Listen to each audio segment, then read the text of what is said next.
അദ്ദേഹത്തിന്റെ മറുപടി, ഞങ്ങൾക്ക് ആലോചിക്കാനുണ്ട്, ഇന്ന് രാത്രി കഴിഞ്ഞ് നമുക്ക് പറയാം.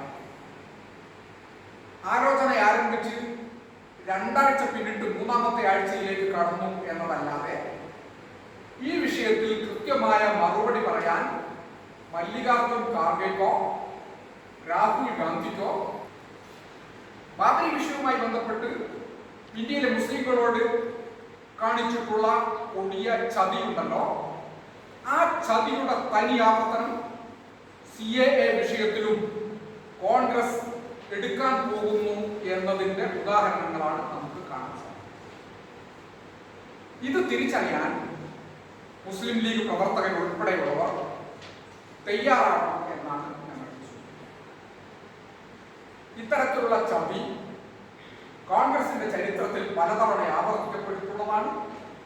ഈ ചതിയിൽ ഇത്തവണയും പെട്ടുപോയാൽ അത് ചരിത്രത്തിലെ വലിയ ദുരന്തത്തിലേക്ക് ഈ സമൂഹത്തെയും ഈ നാട്ടിനെയും കൊണ്ടുചെന്നെത്തിക്കലാം ഫലം എന്ന് ഞങ്ങൾ ലീഗ് പ്രവർത്തകരോട് സൂചിപ്പിക്കുന്നു. മുസ്ലിം ലീഗിന് കോൺഗ്രസിന് വോട്ട് ചെയ്യാനുള്ള ഒരു ബാധ്യതയില്ല. മലപ്പുറം ജില്ലയിലെ 2 പാർലമെന്റ് സീറ്റുകൾ കോൺഗ്രസ് ഇല്ലാതെ തന്നെ ലീഗ് ജയിക്കുമെന്ന് കാലാകാലമായി അവർ പറഞ്ഞുകൊണ്ടിരിക്കുന്നതാണ്. ചരിത്രം നമുക്ക് മുമ്പിൽ തെളിയുന്നത്. 3-ാം സീറ്റ് എന്ന ആവശ്യമാണ് ഒരു മുന്നണി ഘടകകക്ഷി എന്ന നിലയിൽ ലീഗ് ഉന്നയിച്ചിട്ടുണ്ടായിരുന്നത്.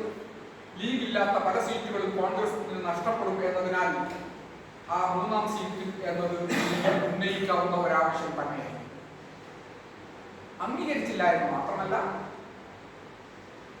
മുസ്ലിം ലീഗിന്റെ പതാക കോൺഗ്രസിന്റെ പ്രധാനമന്ത്രി സ്ഥാനാർത്ഥി വരുന്നിടത്ത് പിടിക്കാൻ പാടില്ല എന്ന പുതിയ ഉത്തരവ് കൂടിയാണ് ലീഗ് നൽകിയിട്ടുള്ളത് എന്നതാണ്.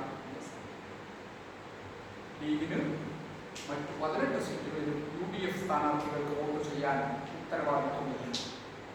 മുസ്ലിം ലീഗ് പ്രവർത്തകന്മാർ അവരുടെ കൊടി ഹൈഡ് ചെയ്യപ്പെട്ട സാഹചര്യത്തിലും മുന്നണി ബന്ധത്തിന്റെ അടിസ്ഥാനത്തിൽ അവർ അർഹതപ്പെട്ടത് നൽകാത്തതിന്റെ സാഹചര്യത്തിലും ബാബരി മസ്ജിദ് മുതൽ ഇങ്ങോട്ട് മുഴുവൻ വിഷയങ്ങളിലും കോൺഗ്രസ് ലീഗിനെയും സമുദായത്തെയും ചതിച്ചു എന്ന ചരിത്രത്തിന്റെ പശ്ചാത്തലത്തിൽ പ്രവർത്തകന്മാർ ഇടതുപക്ഷ ജനാധിപത്യ മുന്നണിക്ക് വോട്ട് ചെയ്യണം. ഇടതുപക്ഷ MP-മാർ പാർലമെന്റിൽ ഉണ്ടെങ്കിൽ മാത്രമേ ന്യൂനപക്ഷ വിഭാഗങ്ങളുടെ അർഹമായ അവകാശങ്ങൾക്ക് വേണ്ടിയും മതനിരപേക്ഷ ഭരണഘടനയുടെ നിലനിൽപ്പിന് വേണ്ടിയുള്ള ശബ്ദം പാർലമെന്റിനകത്ത് ഉയർത്താൻ ആളുകൾ